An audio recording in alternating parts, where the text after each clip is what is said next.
I see we had a lift of people, just a light, so we will start. And the Mayor and Councillor Wineta are online. No mai haere mai ki tēnei hui. We've got a very important day to mark here today because I don't know if anybody else didn't know that it's Councillor Free's birthday today. Very happy birthday to you, Sarah. And for a gift from us, we have got you a presentation on the governance of water organisations. I know that was just what you were wanting. Got my gold card and I used it for the first time. Oh my God, amazing! Oh, that is fantastic. So thrilling. I'm going to be very jealous of all your public transport use that you're going to be doing. We're going straight to Margot and Jenny. We've got a presentation and then time for questions. So thank you. Thank you, Chair. Kia ora, everybody. So the approach for today's briefing is we just got a couple of slides which have been sent to you, I believe, yesterday afternoon. And look, the slides are really just to set context before we really then open up the floor for your questions, because that's really the important part of today's briefing. Also, in line with this one, next week there are two briefings. There are two further briefings. One is on the LGFA, which I'm sure is of high interest, the funding arrangements, and the other is on economic regulations. So these sessions are really about a semi-deep dive into those particular topics because they're quite key to the decision that we'll be asking you to make in December, which is around which options to shortlist for public consultation. So what we will do is we'll just quickly whip through these slides, I think, the presentation slides, and then we can get to what you are interested in. So as well as the slides, what was sent out was the DIA fact sheet around the incoming planning and accountability framework. So we just thought that might be some further information that would be of use to you. I think what's important to note is this incoming framework is applicable to all of the provider models. So regardless of whether we think about a CCO model or whether we're going in-house, it's applicable to all. So these new requirements are across the board. Really, we won't know any more about in depth about that until Bill 3 is introduced in December. We still don't know when, but all we've got is December. So what we've got are policy statements that we are working to. Okay, so thinking about governance in particular, because we know that that's a topic that's of importance and great interest to a number of you. So we thought we might be useful to take you through what's different and then start to look at, and I'll hand over to Jenny at that point, around what are the areas we think that there will be scope for us to shape and influence for the benefit of our communities. So, look, I won't take you through point by point there just because I think you've already had a look at those. But I think what's quite important there around, so assuming that we adopt a CCO model, we must provide a statement of expectation. And so the water organisation, they must give effect to that statement of expectation. And in there, we could include things like performance expectations, strategic direction, how we collect customer feedback, so the things that are really quite important to us in our communities. So the organisation must consult the shareholding councils on that. So it's not a done deal. Have I got that? Oh, sorry, beg your pardon. I've jumped ahead of myself. There's the statement of expectation, which we provide. The organisation then has to develop up a water services strategy, and it's that strategy document that they must consult us on. They are not bound to adopt our feedback, but they must consult with us.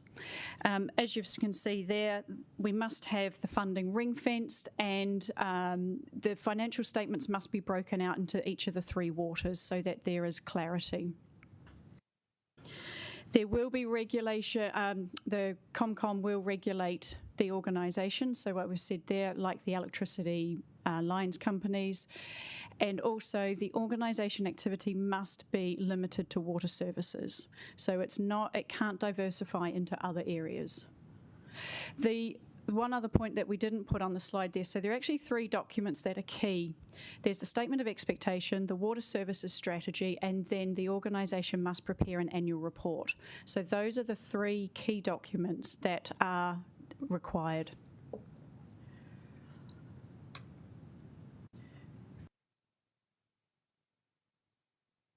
Really hard. Sorry, I was just saying it's quite hard to read the glare on those screens, so I'll just have to refer to my notes. Crikey. Thank you, Councillor. That's better. Maybe it's just old age. Anyway, so continue on with in terms of what is expected. So the provisions, what we're anticipating is that the boards will need to assess, set and collect the water services charges. So within that, no, I'll hold on that. I think that's a question you might enter into. So I'll keep moving on.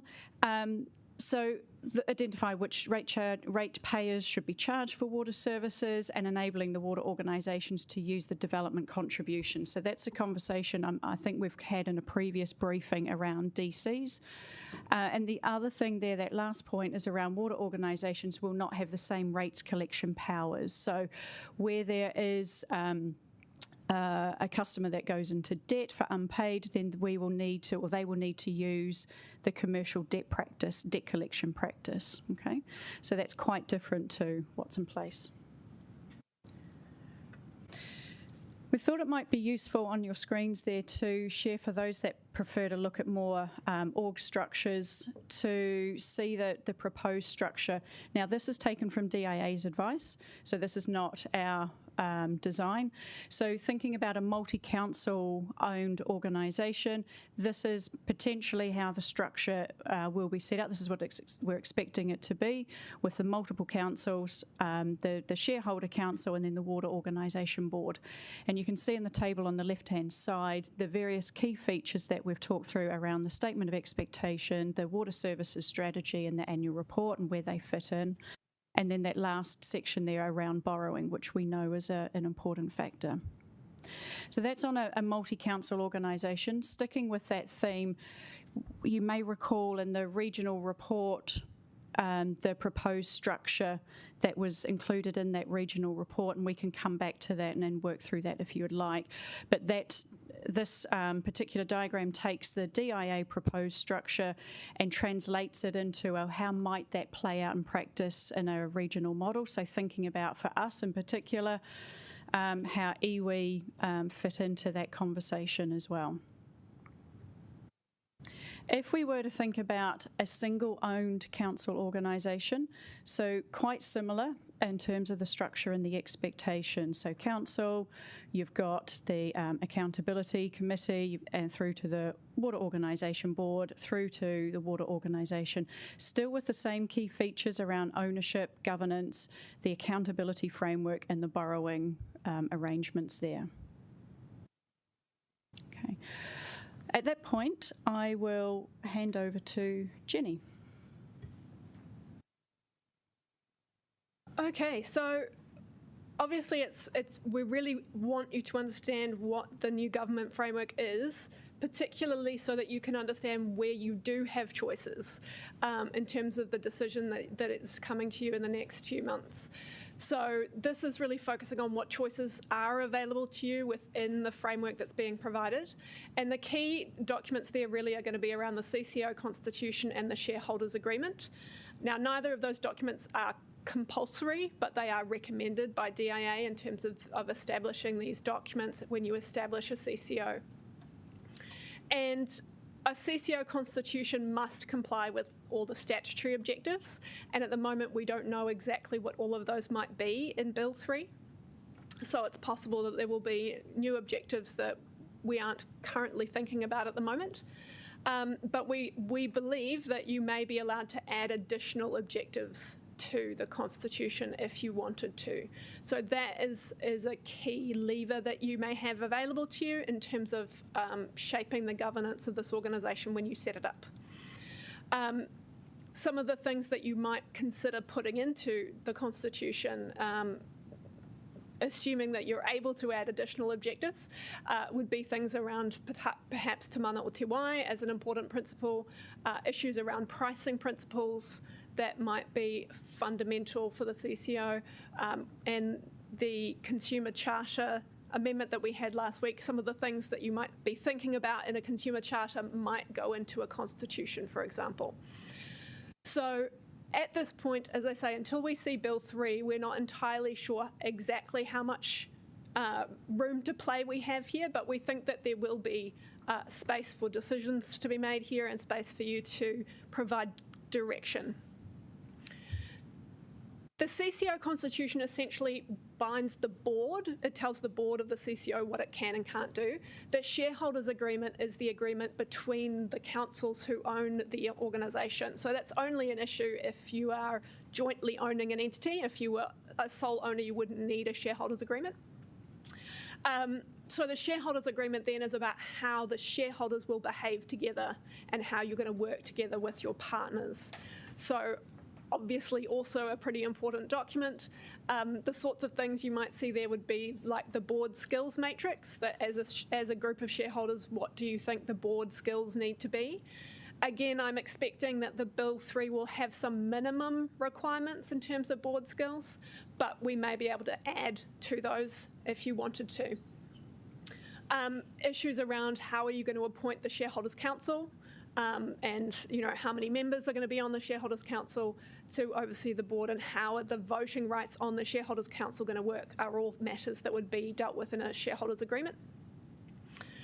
Again, the process for developing the letter of expectation. So the letter of expectation is kind of your key strategic document for controlling the CCO, and the shareholders' agreement would likely include the process for doing that. And that would be, do you want the Shareholders' Council to develop it themselves? Do you want to require consultation with the public as part of the process of developing a letter of expectation? Just all of the ways that you want that to happen.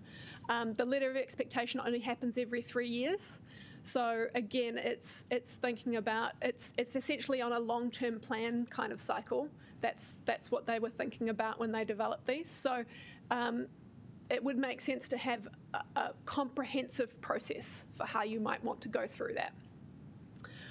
Also, obviously critical is the process for appointing and removing directors. That's your other kind of direct control lever as a shareholding council for a CCO.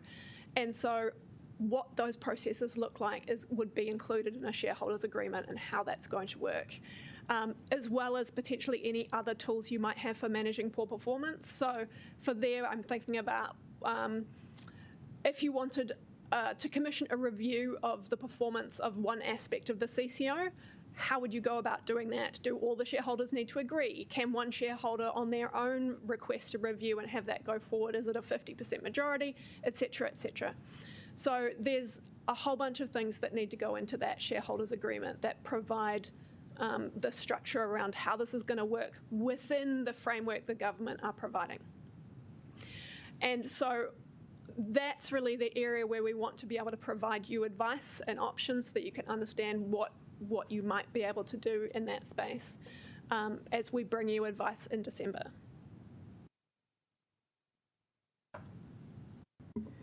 So I think that was the setting the scene, the context, and really opening up to a question. Yeah, great. Well, I have a few, so I can, while people warm up. I guess I'm interested in whether sort of existing pieces of work that we have done as a council and as a region, how they might kind of fit into this. I'm thinking about, for example, sort of thinking about things that have and haven't worked as well with the Wellington Water model, and also the Whaitua process, if there are kind of ways to kind of feed those things that have already happened and information that we already have, experiences that we've already had, into the advice and decisions.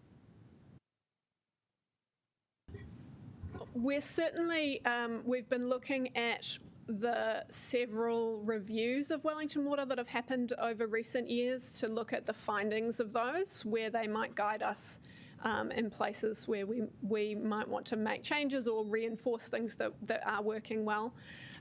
That's certainly part of the work the regional project team did, was also kind of doing a bit of a process of what's working, what's not working, as part of the work they did to look at those things. We have Charlotte on the team who's been working on the Whaitua stuff as well, so that will come in too, as well as, so to the extent that we have, documents like that lying around that have been worked on, that we are trying to kind of pull in and use those. But if you had something in particular in mind that you've kind of wanted to make sure that we're thinking about, then we'd be open to hearing about that to make sure that we don't miss something that you think's important. Another question I had was about sort of, because there's quite a lot to decide, and maybe even in addition to what is kind of laid out for us, but sort of the process for deciding the deciding, and what our kind of thoughts are about how that might work, because that in itself, as a council who maybe have different sorts of issues from other councils in the region and different needs and concerns, how that might work.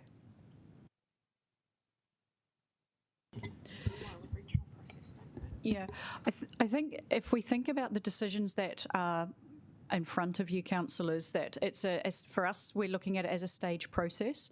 So the first stage is really about which options do we want to go out and talk to the community about. So perhaps do we go in with other councils? Do we go on our own? What are our options? And so it's shortlisting those.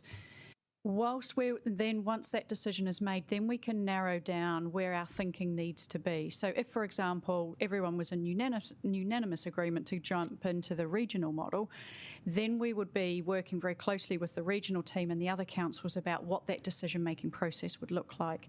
Flip it on the other side, if the decision was go on our own, then it's a conversation we're having with ourselves about how might we approach that. So acknowledge that, yes, the decision-making for the decision-making is very important.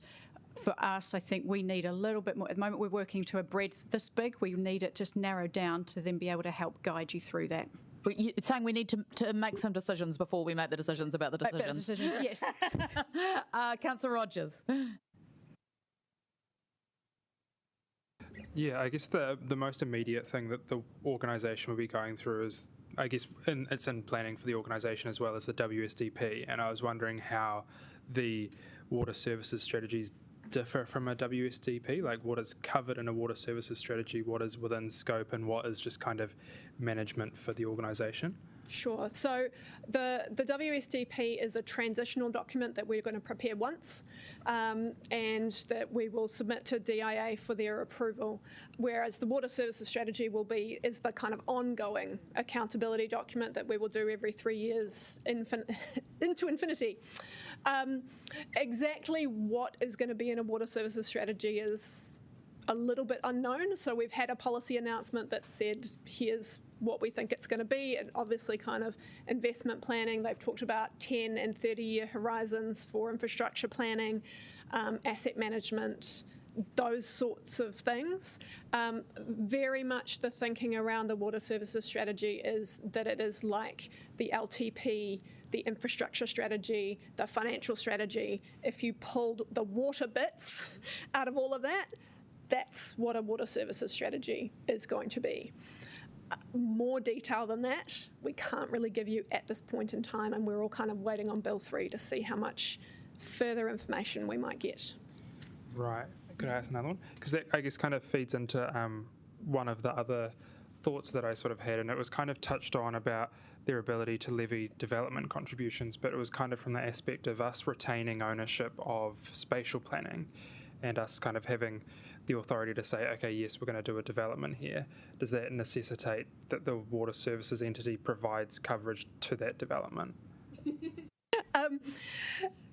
Again, the announcements from the government have been clear that the water entity, the water organisation, will have essentially be a plan taker, and that, yes, they will have the responsibility to provide whatever water infrastructure is required to support the growth that sits in the council's approved spatial plans, district plans, etc. The mechanisms for exactly how that's going to work are still unclear. And again, it's one of those things we're hoping to see more detail about exactly what that might mean in Bill 3. Okay, cool. Thank you. Councillor Chung. Apologies for being late. I assume that the question was, what do you think that Wellington Water were doing that we don't want this new water entity to do? Is that right? We wouldn't possibly say that, Councillor. I think what our chair was referring to was really what are the learnings we can take from a number of initiatives, not just water related, but a number of initiatives that perhaps we could learn from to make sure we strengthen the water service provision for our communities.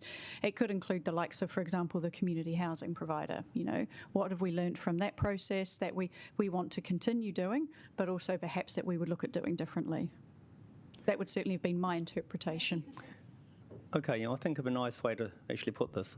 I think this new water entity should look at what Wellington Water was doing and be more accountable for what they actually do, because for the last 2 years I've been asking Wellington Water for details of the leaks that they actually fixed, the addresses, not just a number that they can come up with. And so sadly they've fallen short on giving the starter on anything. So I found that it's very difficult to know whether our money is actually being put to good value or not. Thank Council, we were pretty much on the same page. I was sort of, talking about what we've learned about the accountabilities that do and don't currently exist to improve, right? That's the goal. All right. Councillor O'Neill.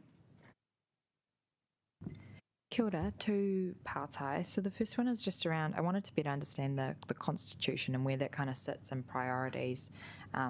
I'd be really keen to see Te Mana o Te Wai incorporated into that, but I know that Te Mana o Te Wai probably has conflicting principles to the purpose of the new entity. So I just wondered how the Constitution evolves, or if we get some really good things in there, how they might interact with the piece of legislation, that being, I'm guessing, supreme, or how does it kind of fall out?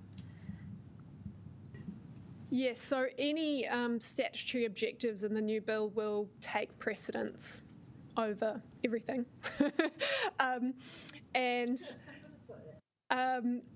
So any principles that would go in there would be kind of additional to that.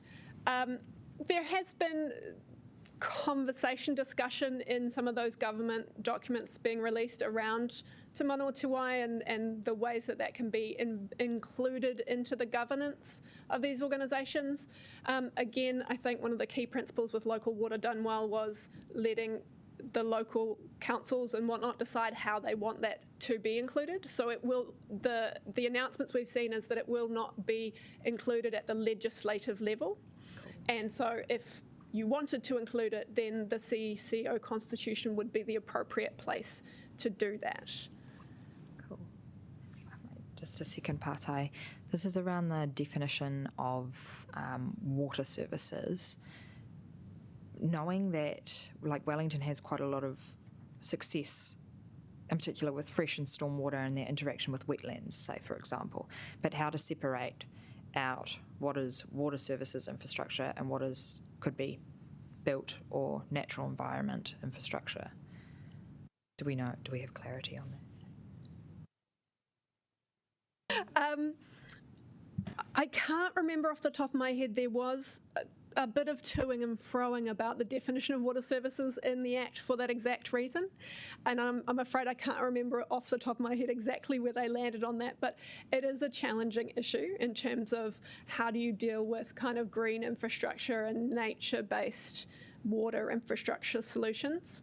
So that's certainly something that is top of mind for us in terms of the advice we'll be bringing to you in December around stormwater, because that has clearly been an issue through all of the iterations of water reform so far, is trying to understand how we manage those interfaces.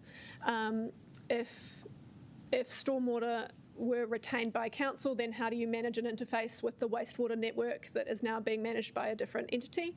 Or if you hand the pipes part of the stormwater over, then how do you manage the interface between the piped stormwater network and the rest of the stormwater network, the parks, the roads, and all of those issues? So there are interface challenges no matter which way we go in terms of those options, and bringing you advice on that will be an important part of that. Deputy Mayor Foon.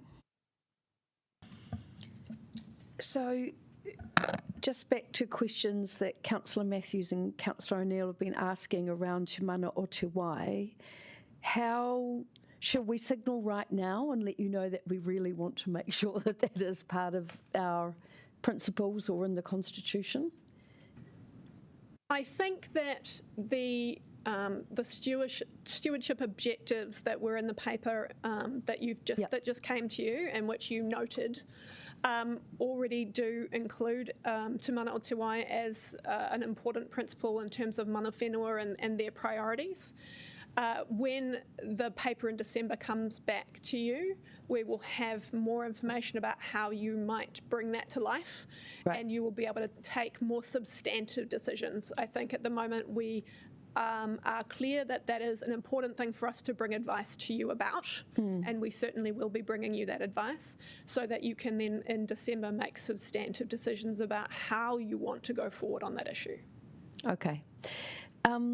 Just in the governance structures, and I know that you've put forward to us, and I know that they're from government, but if I was the customer, they don't leave me feeling like I'm considered in this picture.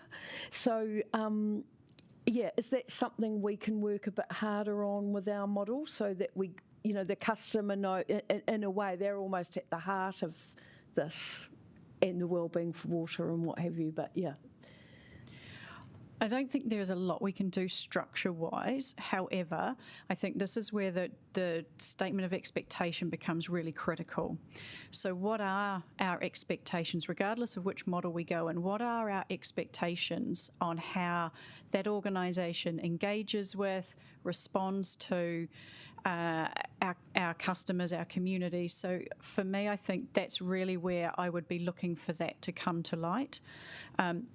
We also have the other option, certainly in the regional model, or the recommended model.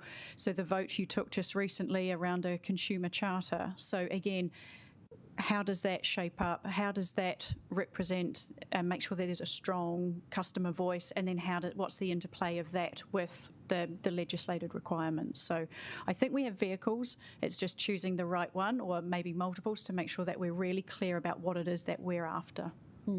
Okay, one more patai. Just in terms of our Tākai Here partners, like how can we just get an indication or an idea of how they are travelling along with this process? So not asking you to speak for them, but just how is, absolutely. How's it working? Yes, so we have started that engagement to make sure that we have our partner's voice very strong in the advice that comes back to you in December, but also not just December, but through the consultation phase as well, so that as we keep talking to you through the early part of 2025, that their voice very much is at the forefront as well. Yeah. I want to say how much I appreciated that was there in the last paper, which was really good to see as well. Councillor Free. So, disaster management and debt is very much on the top of mind at the moment. So, just confirming that WCC will still own our own pipe network. Is that the case? No.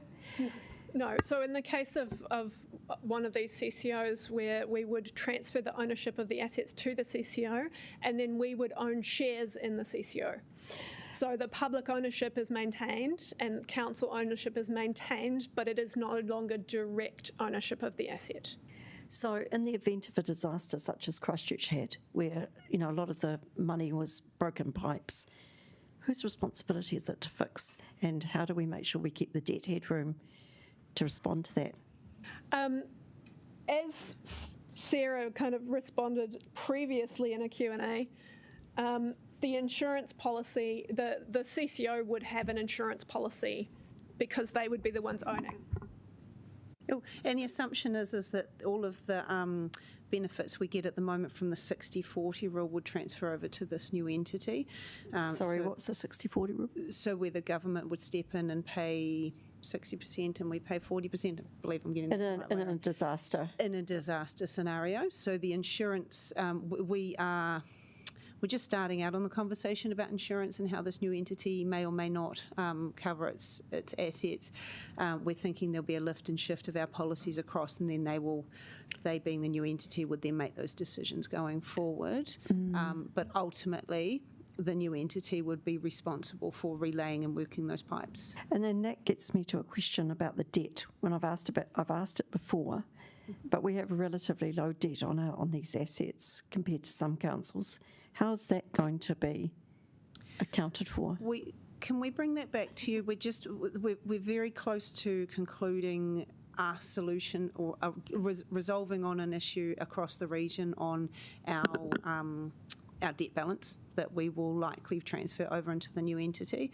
So that's like I say, we haven't quite finalised it, but we've had an independent person come in and assess across the region about the situation with debt, noting that we are a significant outlier here, and it sounds like they're getting to quite a pragmatic solution there, but we can't comment yet. It's not finalised.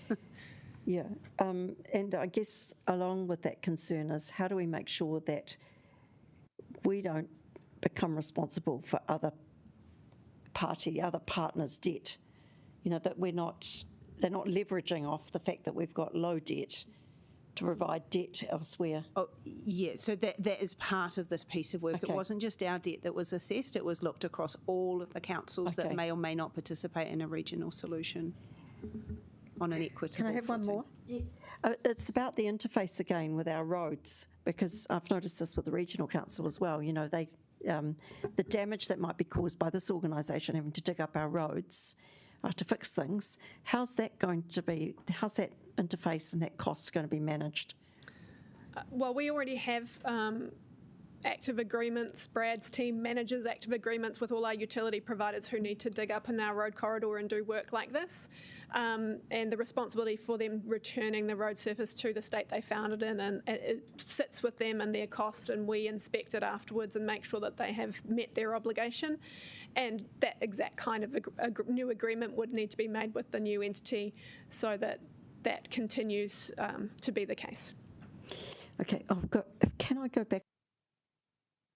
You can. Yeah, so it's good, actually. I think we're going to cover everybody off with a question nearly, and then we'll go on to second round. Councillor Brown.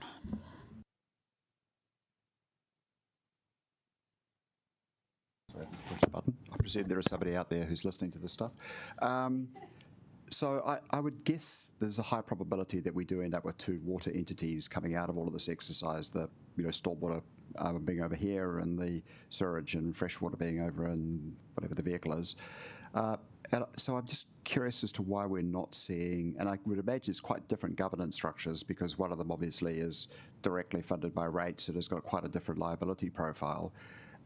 Why did you not decide to break that out at this stage? I mean, I get this as a sort of a generic early stage thing, but it would feel to me that we really do need to look at the two different models quite distinctly, because they've got quite different characteristics. Yeah, the models that we've included in the presentation today are simply, apart from the recommended regional approach, they are generic from DIA, and we did that intentionally so as not to assume a position one way or the other. With stormwater, we could also end up with running it in-house, so not necessarily a CCO model at all. So we haven't landed on that position yet. We haven't landed on a preferred position for you yet.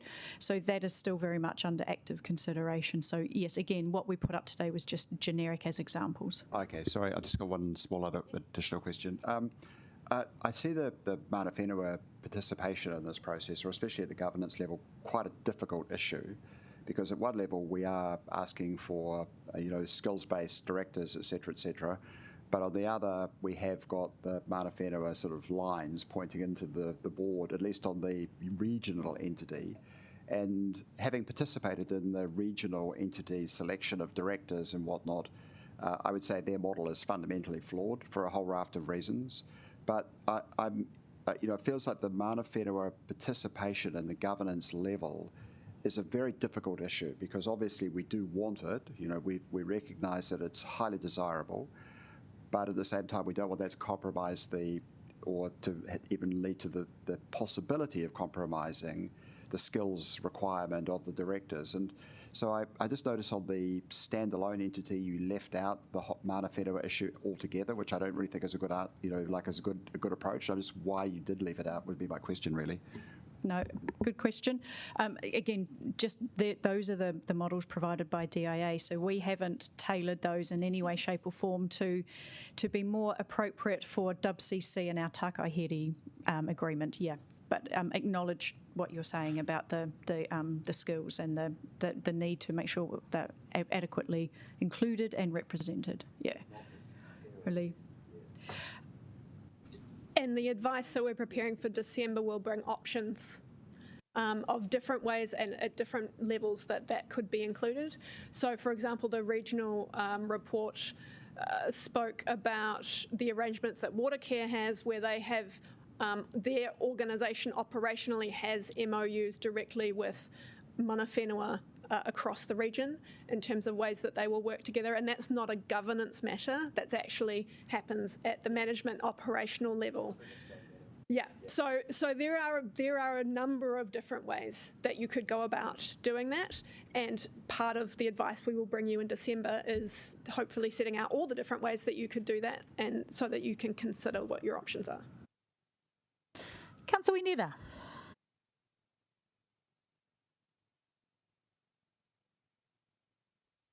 Was that me? Yeah, that is you. Sorry, the sound's breaking up a little bit. Hey, this is quite a crude way to ask this question, so you have to forgive me. But with what seems to be a very limited degree of oversight, which we will ultimately have over these entities, whichever model we go with, do we have, if we should so desire in the future, any ability to put in safeguards against, for example, privatisation of elements of these operations? Protections against privatisation will be in the legislation, so that will come out in Bill 3, and that will provide essentially the highest level of protection that we can against that as in terms of it's at legislative levels. If you wanted to consider including additional protections in your CCO constitution, I'm at this point not sure to what extent we would be able to do that. It would again depend a bit on what's in the legislation, whether that's something that you could add in. But at this point, I think the highest level of protection against privatisation we have is that the political parties on both sides have agreed to include that in the legislation. Okay, thank you. Councillor Randall.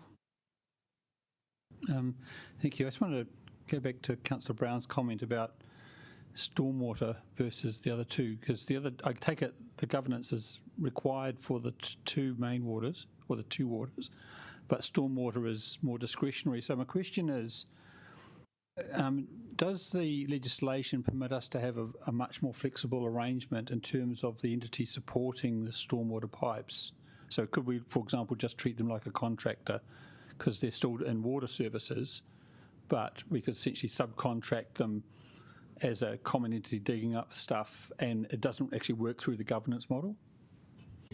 So if we can just step back before we then answer your question, Councillor. So when we're talking about the governance, what we're talking about there specifically and in the diagrams today is around if we were to establish a CCO, whether it's a multi-council or a us go alone council.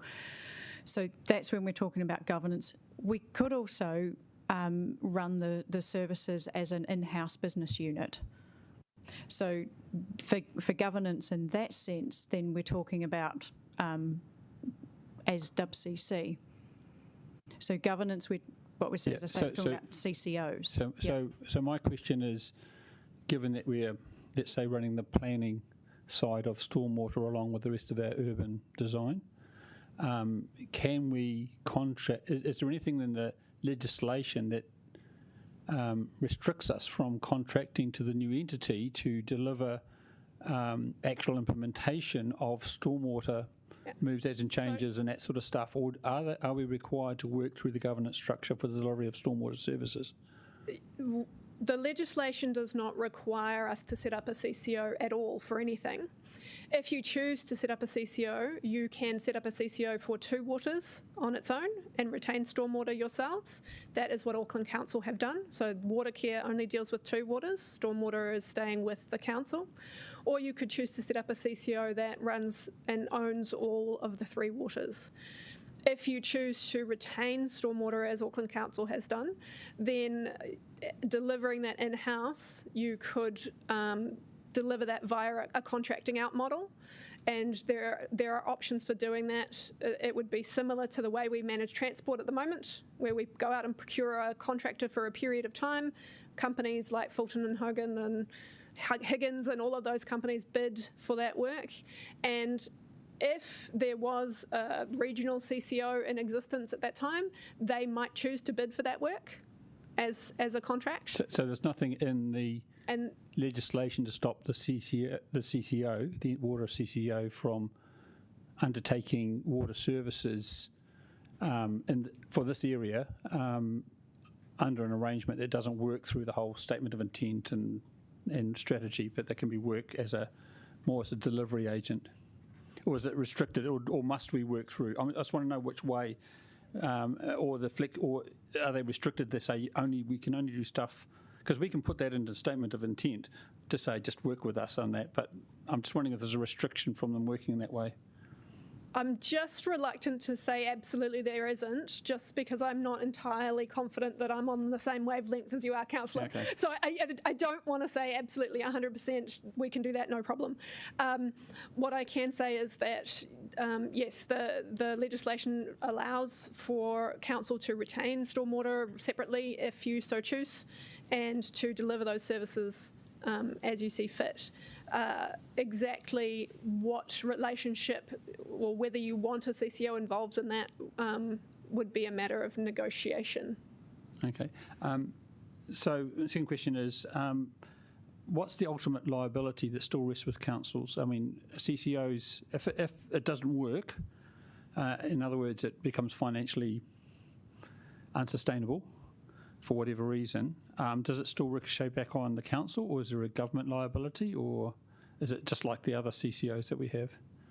The LGFA would be loaning directly to the CCO, but they will only do that if there is a guarantee or uncalled capital from the parent councils of the CCO.